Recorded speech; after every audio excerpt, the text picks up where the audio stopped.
أعوذ بالله من الشيطان الرجيم بسم الله الرحمن الرحيم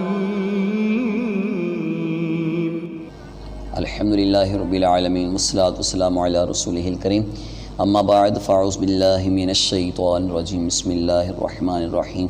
ناظرین، آج ہمارا موضوع ہے لباس اور چال میں مرد اور عورت کا ایک دوسرے کے مشابہ بننا وہ کیسا ہے۔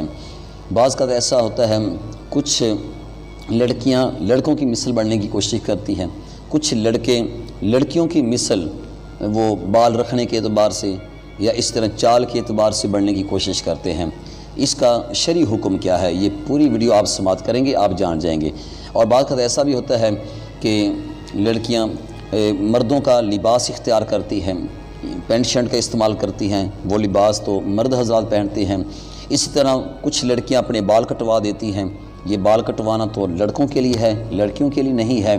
تو لڑکیاں وہ لڑکوں کی مشابہت کرتی ہیں یا ایسے لڑکے جو لڑکیوں کی مشابہت اختیار کرتے ہیں، ان کے متعلق شریعت نے کیا حکم دیا۔ اسی طرح ٹک ٹاک کی صورت میں جب وہ ٹک ٹاک میں یہ کام کر رہے ہوتے ہیں، یہ ذرا بھی فرق نہیں رکھتے کہ ہم نے شریعت کے مطابق بھی اپنی زندگی کو بسر کرنا ہی نہیں، وہ ساری حدیں توڑ جاتی ہیں۔ تو اس اعتبار سے بھی وہ ٹک ٹاک بنانے کے چکروں میں یہ بہت سارے ایسے خطائیں کر جاتی ہیں کہ جن کا شریعت کے اندر اجازت نہیں ہے، گنجائش نہیں ہے۔ ہمیں ان کاموں سے بچنا ضروری ہے کہ محض ایک دنیا داری کے لیے، دنیا کے دکھاوے کے لیے ہم آقا علیہ السلام کے احکامات کے خلاف زندگی بسر کریں گے تو ہمارے لیے نقصان دہ ہے، دنیا کے اندر بھی نقصان ہے اور آخرت کے اندر بھی نقصان ہے۔ ناظرین، چال میں، رفتار میں یا اسی طرح لباس میں کسی اعتبار سے بھی مرد عورت کے ساتھ مشابہت نہ رکھے اور عورت مرد کے ساتھ مشابہت نہ رکھے۔ اس پر آپ حدیث مبارکہ سماعت فرمائیں۔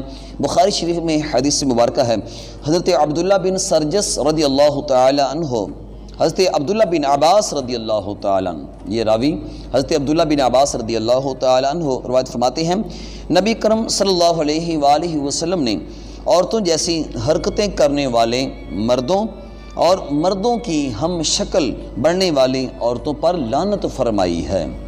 اللہ اکبر۔ اور ایک روایت میں یوں ہے، رسول کریم صلی اللہ علیہ وآلہ وسلم نے عورتوں کی شکل اختیار کرنے والے مردوں اور مردوں کی صورت اختیار کرنے والی عورتوں کو ملعون قرار دیا ہے کہ یہ لعنتی ہے۔ ایسے مرد لعنتی ہیں جو عورتوں کی شکل اختیار کرتے ہیں، اور ایسی عورتیں لعنتی ہیں جو مردوں کی شکل اختیار کرتی ہیں۔ تو ناظرین، آپ نے آقا علیہ السلام کا یہ پیارا فرمان سماعت کر لیا، اس پہ یقیناً ہم سب کو عمل کرنے کے اندر ہی ہمارے لیے بہتری ہے۔ دوسری حدیث مبارکہ دلیل کے طور پہ آپ سماعت فرما لیں۔ حضرت ابو ہریرہ رضی اللہ تعالی عنہ روایت فرماتے ہیں، نبی اکرم صلی اللہ علیہ وآلہ وسلم نے اس شخص کو لعنتی قرار دیا ہے جو عورتوں کا لباس پہنتا ہے، اور اس عورت کو بھی لعنتی قرار دیا ہے جو مردوں کا لباس پہنتی ہے۔ ناظرین، دیکھا آپ نے کہ مرد عورتوں کا لباس پہنے یا عورت مردوں کا لباس پہنے، وہ ملعون قرار دیے گئے ہیں آقا علیہ السلام کی بزبان۔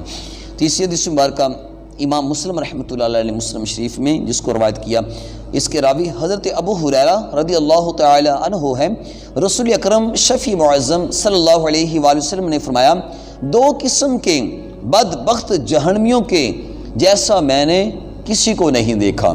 دو قسم کے جہنمی ایسے ہیں کہ ان جیسا بدبخت میں نے کوئی اور نہیں دیکھا۔ پہلے بدبخت وہ لوگ کہ جن کے پاس گائے کی دم جیسے کوڑے ہوں گے، جن سے لوگوں کو ظلم کے طور پہ وہ ماریں گے، تو ان کی سزا بہت بڑی ہوگی اللہ کے ہاں، اور یہ بہت بڑے بدبخت ہیں۔ اور دوسری قسم وہ عورتیں جو لباس پہننے کے باوجود ننگی ہوں گی، کندھوں کو مٹکا کر تکبر کے ساتھ چلیں گی، ان کے سر بختی اونٹ کی کوہان کی طرح ہوں گے، وہ جنت میں نہیں جائیں گی اور نہ جنت کی خوشبو پائیں گی، حالانکہ جنت کی خوشبو بڑی دور دور سے آ رہی ہوگی، لیکن ایسی عورتیں جہنم کے اندر جائیں گی، جنت کی خوشبو بھی نہیں پائیں گی۔ ناظرین، آپ نے سماعت کیا کہ کبھی بھی آپ اگر مرد ہیں تو عورت کے مشابہ نہ بنیں، اگر آپ عورت ہیں تو مرد کے مشابہ نہ بنیں۔ اللہ نے آپ کو اگر مرد بنایا ہے تو مرد بن کے رہیں، اگر عورت بنایا ہے تو عورت بن کے رہیں۔ اسی کے اندر ہی ہمارا فائدہ ہے۔ جو اللہ نے ہمیں جس جنس میں بنا دیا ہے اسی جنس کے اندر اس کے حقوق ادا کرتے ہوئے زندگی گزاریں، اسی کے اندر بھلائی ہے۔ تو کبھی بھی ایک دوسرے کی مشابہت کرنے کی کوشش نہ کریں۔ تو ٹک ٹاک بنانے والی جو لڑکیاں ہیں یا جو لڑکے اسی طرح بال رکھ لیتے ہیں بڑے بڑے، ایسے بال کہ جو عورتوں کے ساتھ مشابہت رکھتے ہوں، ایک ہیں زلفیں رکھنا کہ جو سر کی حد تک رہیں، ایک ہے کہ بڑے بڑے بال وہ لڑکے حضرات رکھ لیتے ہیں اور اسی طرح اس کو پونی بھی ڈالی ہوتی ہے اور بالوں کو اس طرح عورتوں کی طرح گوندا بھی ہوتا ہے، اس کی گت وغیرہ بنا کر پیچھے چھوڑے ہوتے ہیں۔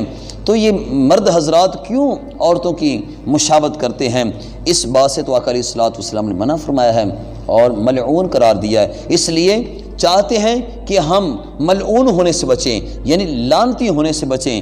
تو مرد ہیں تو مرد بن کے جئیں، اگر عورت ہیں تو عورت بن کے جئیں، کبھی بھی ایک دوسرے کی مشابہت نہ کریں۔ اللہ تعالی ہمیں عمل کی توفیق عطا فرمائے، ان حدیث مبارکہ کے مطابق زندگی بسر کرنے کی سعادت نصیب فرمائے، آمین بجاہ النبی۔